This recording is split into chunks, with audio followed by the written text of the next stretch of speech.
chatty tonight. Oh, chatty Kathy.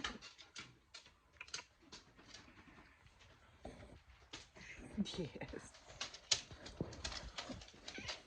Oh my goodness. Jealous pupses. Jealous.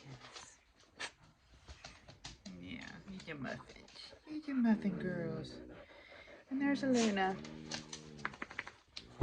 Okay, so it's Wednesday afternoon. I am working on my Black Phillip cross stitch here for my friend Sherry. She doesn't know it's for her.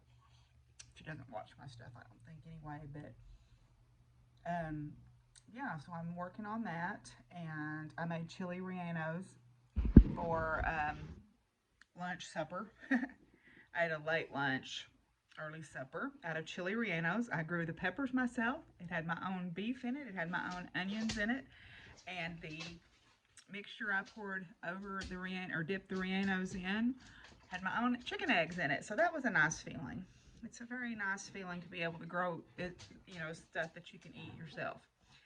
At any rate, so I am working on this. I have not done much today. I actually did not go to campus today. I did not sleep well, and I just didn't have the spoons, I guess you could say. I hate to use that word because I know that a lot of people use that, have kind of co-opted that word, but I just couldn't do it today. So I decided to take a break. I had my students watch the video, one of the lecture videos that I made during COVID, which was very handy. And I had them do that, and then my other class, I told them to work on their lab report draft, so that was nice. Yeah, so that's pretty much all I've done today. I did work on my book a little bit. I'm trying to kind of polish up a couple, 3 chapters and have my friends read it and tell me what they think before I get too wigged out about it. I saw my friends in the women's book group, so that was also very pleasant. I was noticing I still have quite a few ripe and getting ripe tomatoes and peppers out there. I'm going to need to gather them up soon because I noticed our weather forecast says we have lows in the mid-30s next week. But the most wonderful thing is we got almost a half an inch of rain today, which was wonderful, and I'm so very grateful for that. So, yeah, I don't think I'm going to have a whole lot more to say here. I'm just going to keep stitching on Black Phillip. If you don't know the reference, it's from a movie called The Witch, and I don't think I've got the front page, but there's what it looks like when you're done. It is a witchy stitcher pattern, and my friend Sherry, who is my tattoo artist, loves that movie, so I wanted to make it for her. So I'll give it to her as a gift at some point, and that'll be just hopefully much appreciated and loved. So anyway, so that's what I've been doing today. Not a lot exciting going on around here. Anyway, I'll check in with y'all later. Hi everybody, it's Thursday, and I am on campus. I had therapy this morning, and I do therapy through telehealth, and I really do like my therapist a lot. We were talking a little bit about our Ayurvedic self, so there's Pitta and Kapha, and how that can kind of determine what sort of seasons we like and dislike. So I'm taking a quiz to see what type I am. And supposedly you can make changes in your diet and your environment and in your practice to help balance that out so that you don't feel quite so out of place during, like, I have a lot of trouble in the wintertime with the shorter days. I've talked about that already, but also too, we have the Pride Walk today we have a thing called X period, which on Tuesdays and Thursdays there's about a 45-50 minute window where there are no classes scheduled on purpose so that student organizations can meet and faculty and other groups can meet during that time, and it's sort of a free period or a planning period. But the Pride Walk, sponsored by the PRISM organization, is today, and we are going to go out, some of us, and support the students. So here's our little flyer for that. It's important, I think, to show up for the students, right? To let them know that we as faculty support them. So I'm going to go out today. So I'm wearing my Free Mom Hugs shirt and my Pride Converse, if I can get my foot up where you can see them, and my Mr. Domestic skirt with some his Pride line fabric. So I even did some eyeshadow effect here. So yeah, going all in. But anyway, so I am waiting on that to start. I am working on my book right now. I'm writing about clouds and different types of clouds and how different types of clouds can be weather predictors. So I'm writing about that because, like, ring around the moon, rain or snow by noon, is actually mostly true because it is caused by cirrostratus clouds, and we can't see them during the day because they're so thin, but at night they reflect a lot from a moon if the moon is somewhat bright and creates a ring. And cirrostratus clouds are some of the leading clouds of a warm front, which brings rain or snow if it's cold enough. So ring around the moon, rain or snow by noon, that's where it comes from. So I'm writing a little bit about that right now, so I'm feeling good about getting some progress on that. And yeah, we're going to go out to the Pride Walk and we'll get some video when we get over there. Well, somebody just brought me a really cool bag. Lady that I used to help out at the wildlife rescue, her daughter had this bag, and they were just trying to clear out a little bit. She said, "Do you want it?" And I'm like, "Absolutely, that's pretty cool. That'll make a great project bag." It's got a zipper top on it, so it'll make a great project bag for a sweater. So cool.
I am not going to take long, but let me be very, very serious for just a moment. And I hope some of my colleagues to come behind me will be a little light.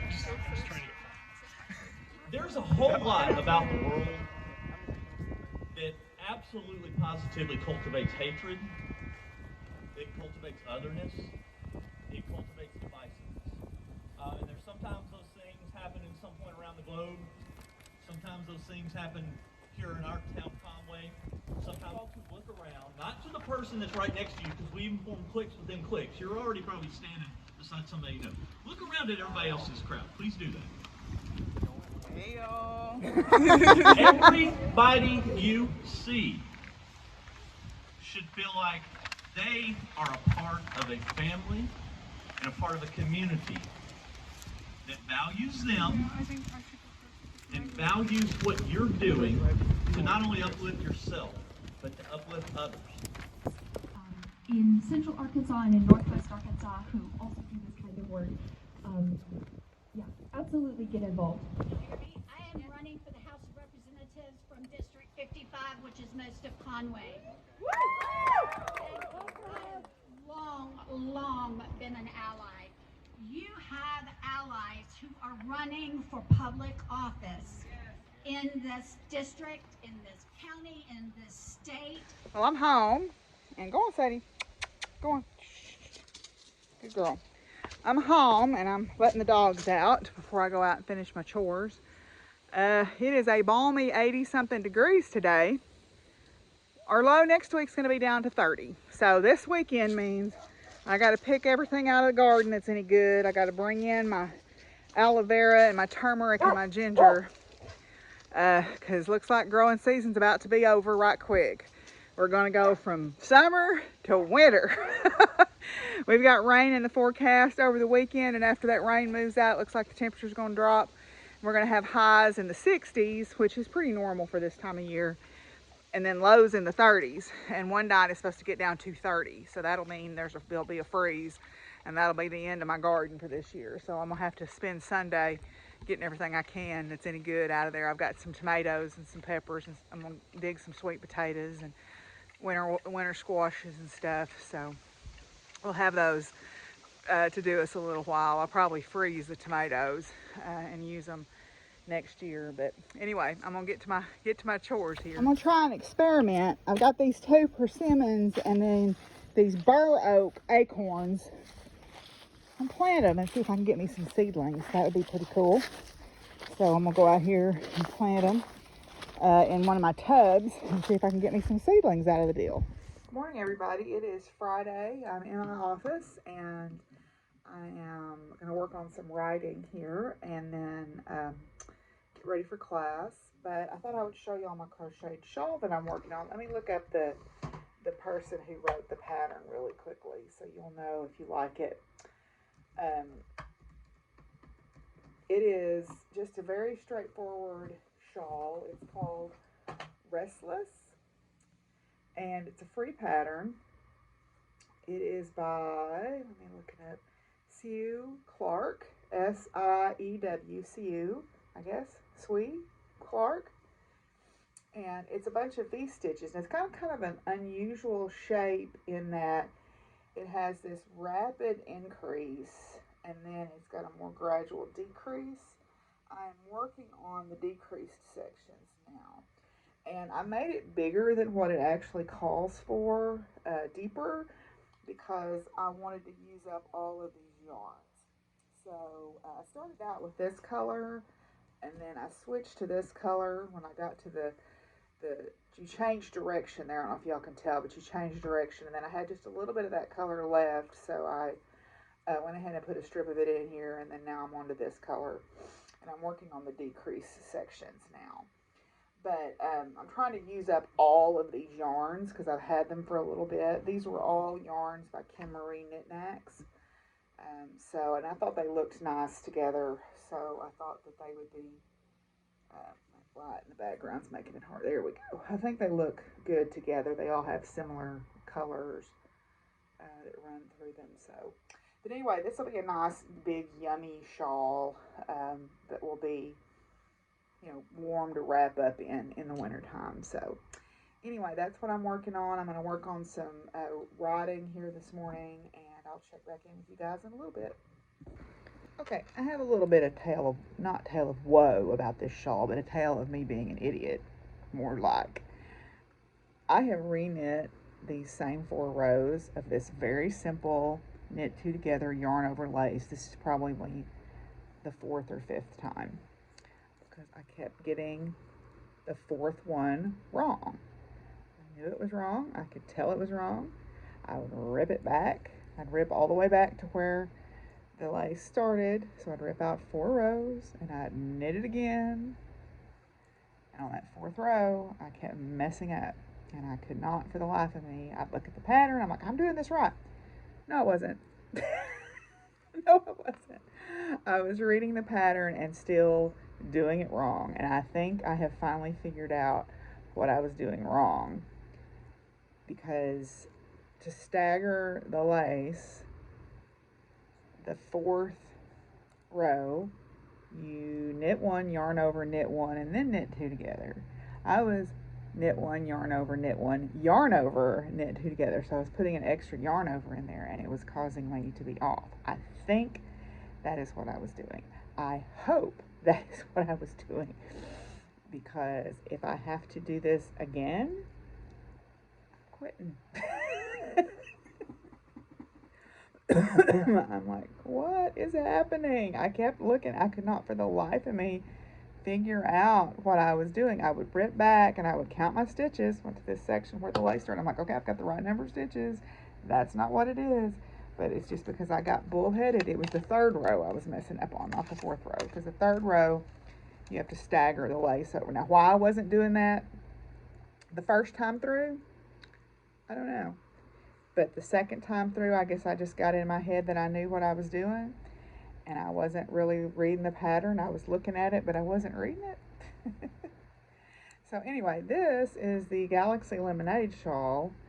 It is a free pattern on the Cascade Yarns website. And I am knitting this with some Lion brand mandala that I saw that kind of reminded me of sherbet, orange sherbet. So since Jessica's color this month is orange, I thought I would knit this up. And, you know, I should be done with it by now. But I'm still back here on these. Anyway, all is well. I think I have solved my problem. So we are about to see, because I am about to get to the row that I kept messing up. Anyway, so I am going to try to knit back to where I was at so that I can progress forward on my Galaxy Lemonade shawl. So, yes. Okay, well, I am done with my chores. Mr. Ray called me last night with a little bit of disturbing information. They have detected bird flu in a flock south of town. So it's, you know, it's over the quarantine radius from me by quite a bit. But it was in a, I think I know whose it was. I'm not going to say, but they have a large collection of birds, and they bring birds in and out. Now, I don't know that they've been doing that lately because I don't talk to them regularly, but they're known as the bird people. And I don't know that that's their flock, but I'm pretty sure he said it was a home flock, and it was a pretty big one. I've got 3 commercial flocks, or commercial poultry growers, not flocks, commercial poultry growers within a mile of me. Ears is such a jerk sometimes. Anyway, there's 3 commercial poultry farms within a mile of me. There's a turkey farm and 2 chicken farms. So I'm sure they're going to be coming around checking out people's flocks. From what I've read, you know, because I've been reading about this, it's primarily waterfowl, wild waterfowl that have been transferring it. Songbirds have not been a problem. It seems that songbirds are resistant to it, but it does affect chickens and turkeys, domestic chickens and turkeys. I didn't read anywhere about wild turkeys, so I need to see. You'd think it would, but because I have wild turkeys on my property, and I do get ducks and things here that fly through, and Canada geese fly through. But you get it from either contamination of their pens from the birds landing in there and then pooping, or them coming into close contact with the birds because it's respiratory. Just like what you would get it with people, the same idea. It's close contact with an infected individual. So my chickens and turkeys have been in a covered pen that there's no way they could have contacted. My geese have been in an open pen, though. So I'm going to move them, much to Penny's chagrin. I'm going to move them to one of the smaller covered pens. Winter will probably come and burn this out, I hope. But yeah, so it's something we got to deal with. It's a real problem, and you know, the commercial growers around here are scared to death of it. And you know, you have, it's not biohazard mechanisms in place, but there are these, I can't remember what the right word is, but like, you're not supposed to go into these commercial poultry farms. You know, you're not supposed to, like, I as a person am not supposed to be going into houses because I don't know what's on my shoes, right? I don't know what's on my feet. And so I could contaminate them. So I don't let people, I'm going to have to stop letting people come out here for a while, especially if I know they've got a home flock.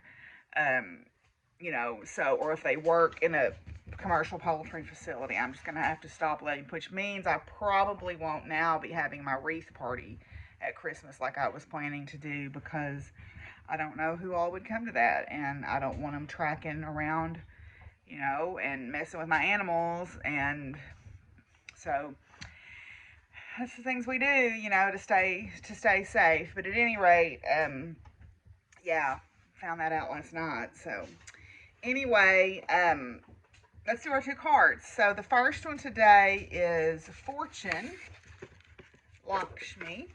Okay, so here we go. It says, the Hindu goddess of good fortune and prosperity, Lakshmi, is believed to be attracted to sparkling jewels, so similar to the riches she bestows upon her loyal supplicants. In Hindu mythology, Lakshmi is believed to represent all that is feminine, while her consort Vishnu, known as the conqueror of darkness, represents all that is masculine.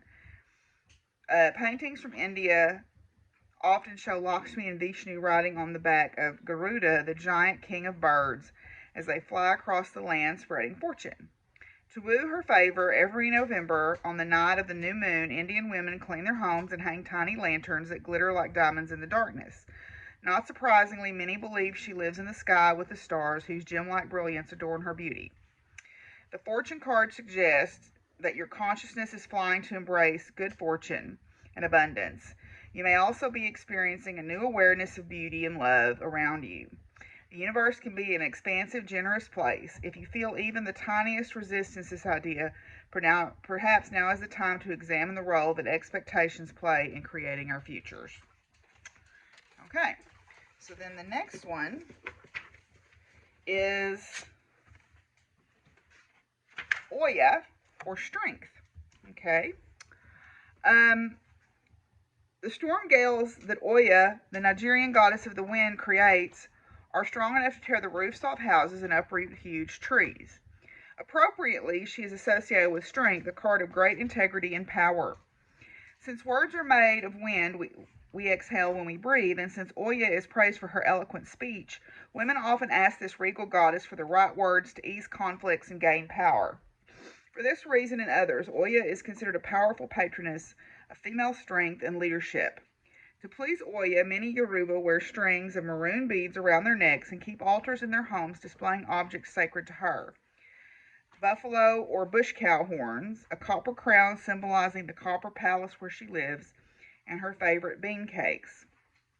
We often underestimate the power of our words, our ability to better our lives by simply speaking up.